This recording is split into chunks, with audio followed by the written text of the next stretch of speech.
Stop watching the silver price. Watch the silver movement. Right now, this week, physical silver is draining from COMEX warehouses faster than it's being replaced. Registered inventories are down roughly 30% since late last year. Industrial demand is grinding higher. And the dominant player that spent a decade suppressing futures volatility has quietly flipped positioning. But the price? Calm. Deceptively calm. That's not a contradiction. That's the signal. If you're stacking silver, watching metals, or sitting on physical, this pattern affects your timeline. If you're here now, you're ahead of the crowd that only reacts when headlines scream. Your job isn't to predict the exact moment. It's to understand the structure changing underneath. I'm showing you two mechanisms that repeat across markets, metals, energy, credit, and 5 signals you can track starting tomorrow. By the end, you'll see why wealth transfers before prices move. Before we go deeper, hit subscribe. This channel watches flows, not headlines. We're building a group that sees patterns everyone else ignores. Drop watching in the comments if you track inventories instead of price candles. I want to know who's paying attention. Here's what happened. For over a decade, one of the largest banks in futures markets maintained massive short positions in silver, suppressed volatility, dominated price discovery. Meanwhile, physical accumulation continued quietly. Central banks, industrial users, retail stackers, all building positions during public disinterest. That short pressure, it's reversing. Futures positioning data shows a dramatic reduction in concentrated shorts. At the same time, warehouse-registered silver, the metal actually available for delivery, is bleeding out. We're talking withdrawals in the millions of ounces, while eligible inventories sit idle. Why does this matter? Because the market still looks liquid. COMEX reports total inventories. Analysts see depth. But registered versus eligible is the difference between metal you can access and metal that's just stored there. The hidden layer is that liquidity is conditional. When the valve is open, everything flows. When it tightens, access chokes faster than price reflects. And right now, the valve is tightening. If price was the signal, this trade would already be over. Let me show you the first mechanism. I call it the warehouse valve. Think of COMEX silver warehouses like a pressure tank. Metal flows in, metal flows out. As long as the system can reclassify inventory, shifting from registered to eligible or vice versa, everything looks stable. Plenty of supply, deep market. But here's the trap. Registered silver is available for delivery against futures contracts. Eligible silver is just stored metal. Owners can convert eligible to registered if they want, but they don't have to. When withdrawals accelerate and registered inventories drop, the system relies on eligible holders choosing to replenish the pool. If they don't, if they hold instead, the valve tightens. No alarm goes off, no headlines. The market just gets thinner. Imagine a fire hose with a kink in it. Water's still flowing, but pressure is building behind the blockage. From the outside, everything looks fine, until someone needs full flow. Then the kink matters. Right now, registered COMEX silver has dropped from roughly 115 million ounces to under 80 million in months. That's a 30% drawdown. Eligible inventories still sitting there, over 200 million ounces, but not converting. Why? Because holders are choosing storage over liquidity. That's a positional tell. Here's why this pattern repeats. It's structural, not conspiratorial. Any market with a two-tier inventory system, available versus stored, can experience this. We've seen it in palladium. We've seen it in copper. It's not unique to silver. It's how physical flow constraints show up before price discovery catches up. And the key insight is that the valve tightens before price reacts. Think about that. Delivery stress builds quietly. Lease rates spike when someone actually needs metal. Physical premiums widen because retail markets tighten faster than wholesale. But futures pricing, lagging, still anchored to paper liquidity. Until it's not. Circle this. When registered inventories drop below critical thresholds, call it 60 to 70 million ounces for COMEX silver, the market shifts from deep to fragile overnight. One large delivery request can force a scramble, not advice. Pattern recognition. You're watching how structural pressure builds invisibly. This is the part every cycle hides in plain sight. Now, Let me show you the second mechanism. I call it the position flip. For years, a dominant player in silver futures maintained concentrated short positions. Massive. We're talking positions large enough to influence price discovery. Regulators noticed. Analysts tracked it. Retail stackers complained about it. But here's what most people missed. Suppressing volatility while accumulating physical is a strategy, not a contradiction. If you're a large institution and you want exposure to silver, real exposure, long-term, you don't just buy futures and drive the price up. You control volatility.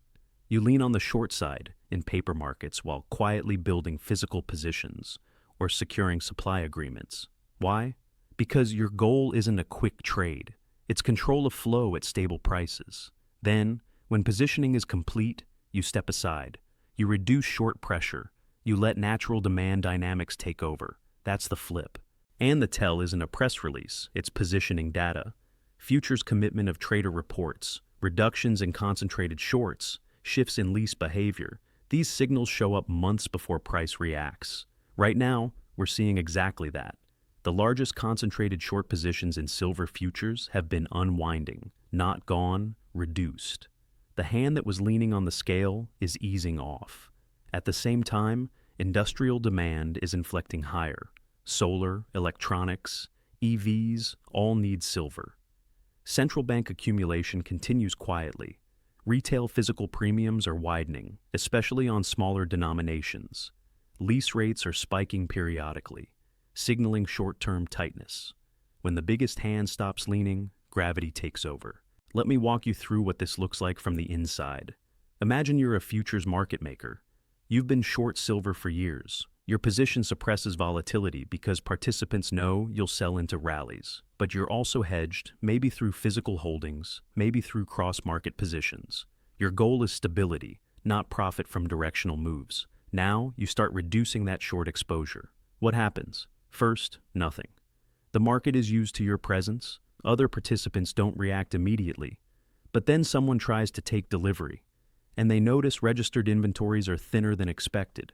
Lease rates spike because available metal is tighter. That gets attention. More participants start watching inventories instead of just price. They see the same signals. Some start taking delivery, others buy physical. The pressure that was suppressed, it's not gone. It was just waiting. This isn't conspiracy, it's market mechanics. And here's the compounding factor. When industrial demand rises at the same time supply access tightens, you get asymmetry. A small increase in demand can cause a large move in price because the float, the actual available supply, is constrained. We're not talking about a short squeeze in the traditional sense. We're talking about a structural repricing when control of physical flow shifts hands. Here's what you need to sit with. The question everyone's asking is, when does silver break out? Wrong question. The real question is, when does the market realize flow is already constrained? Because here's the thing. The repricing doesn't start when price moves. It starts when participants who need physical can't access it at the price they expect. That's already happening in pockets. Retail premiums are running 15 to 20% above spot in some markets. Wholesale dealers are reporting longer lead times. Mints are rationing. These are frictions showing up before the headline price reflects the underlying reality. What if the risk isn't missing the upside, but misunderstanding the timeline? Wealth transfer isn't loud, it's procedural. The institutions accumulating now aren't timing a breakout candle. They're securing flow before access becomes the constraint. When supply tightens and you're watching price, you're already late. When you're watching inventories, lease rates, and positioning shifts, you're early. Think about that. Let me show you the scenarios I'm watching, not predictions, pathways. In the first scenario, we see orderly repricing. Physical premiums rise first. Retail pays more, wholesale follows. Futures markets lag because paper liquidity still looks ample. Eventually, delivery requests force convergence. Price adjusts upward in steps, not spikes. Industrial users lock in supply agreements. Stackers who moved early get better entry. Those who waited pay the premium. In the second scenario, we get a policy shock. China tightens export controls. Even minor wording changes in policy can restrict flow. We saw this with rare earths. We saw it with gallium. Silver isn't strategic the same way, but It's used in enough critical applications that export limitations, even temporary, can cascade. Physical flow chokes. Lease rates spike hard. Futures pricing gaps trying to catch up. In the third scenario, there's a delivery stress event. A large industrial user or financial institution requests delivery against futures contracts. COMEX scrambles to source registered metal. Eligible holders don't convert. The exchange forces cash settlement or delays delivery. That breaks confidence. Suddenly, everyone's checking their counterparty risk. Physical diverges from paper pricing permanently, not saying which happens. Showing you the structure of what's possible, could reverse. Industrial demand could plateau. Eligible inventories could flood back into registered. Futures shorts could re-establish control. Always possible. But the signals I'm tracking tell me the probabilities are shifting. So, what am I tracking this week? First, COMEX registered versus eligible inventories. Normal behavior looks like registered fluctuating, but eligible replenishes when needed. Smooth conversion. Stress behavior is when registered drops consistently. Eligible stays flat or rises while registered bleeds. Conversion stops. What it means is that holders are choosing storage over liquidity. It's a positional tell. Check weekly COMEX reports. Watch the rate of change, not just the totals. Second, silver lease rates. Normal behavior is low, stable, single-digit basis points, boring. Stress behavior is sudden spikes, especially short-term rates like 1 month, 3 month, double-digit moves. What it means is someone needs metal now and can't source it easily. Flow constraint showing up in price of borrowing. Track daily. Spikes are often temporary, but frequency matters. Third, physical premiums, retail and wholesale divergence. Normal behavior is retail pays 2 to 5% over spot, wholesale tight to spot. Stress behavior is retail premiums widen to 15 to 25%. Wholesale starts separating from futures pricing. What it means is physical markets are pricing in scarcity that paper markets haven't acknowledged yet. Check major dealers weekly. Compare American Silver Eagles, Canadian Maples, generic rounds. Fourth, futures positioning shifts. Normal behavior is concentrated shorts maintain positions, stable. Stress behavior is large reductions in short interest. Commitment of traders' data shows positioning flips. What it means is dominant hands are stepping aside. Price suppression easing. TOT reports every Friday. Watch the 4-week moving average for trends. Fifth, China export policy headlines. Normal behavior is silence, standard trade. Stress behavior is any mention of export restrictions, quotas, or strategic resource language around silver or related metals. What it means is flow could tighten geopolitically, not just economically. Set news alerts. Even rumors move markets when supply is already tight. These aren't trade signals. They're awareness tools. Your job is to watch, not predict. And there are risk clusters I'm respecting here. Volatility risk means physical can gap. Futures can limit. Be prepared for fast moves in both directions. Liquidity risk means when flow tightens, bid-ask spreads widen. Getting out can cost more than getting in. Timing risk means you can't know when, only structure. Early positioning requires patience. Counterparty risk means paper silver is a claim. Physical is possession. Know what you own. Storage risk means physical requires security. Costs matter over time.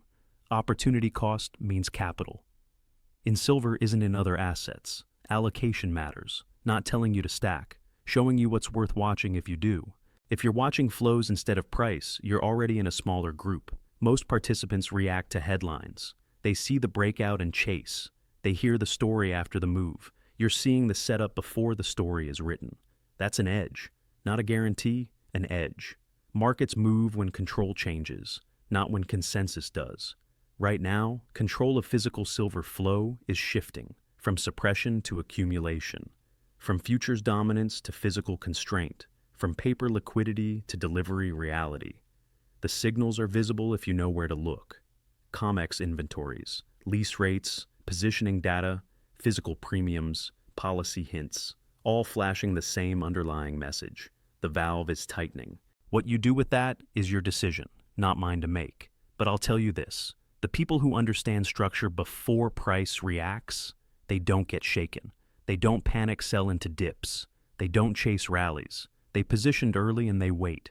If that's the group you want to be in, stay disciplined. Watch the signals. Know what you own. 2 asks. 1. Answer this in the comments. Do you trust headlines or inventories? I want to see how people are thinking. 2. If you've been stacking quietly and this confirmed what you already felt, drop a line. Success stories don't have to be loud. Sometimes the wins are just being early and staying patient. Hit subscribe if you want more pattern breakdowns like this. We don't hype, we don't predict. We watch what others ignore and we share it. Links to COMEX inventory data, COT reports, and lease rate trackers are in the description. Check them yourself. Verify everything. Final thought. Silver isn't special because it's silver. It's special right now because the structure is changing and most people aren't watching. You are. That's the difference. See you in the next one. Stay sharp.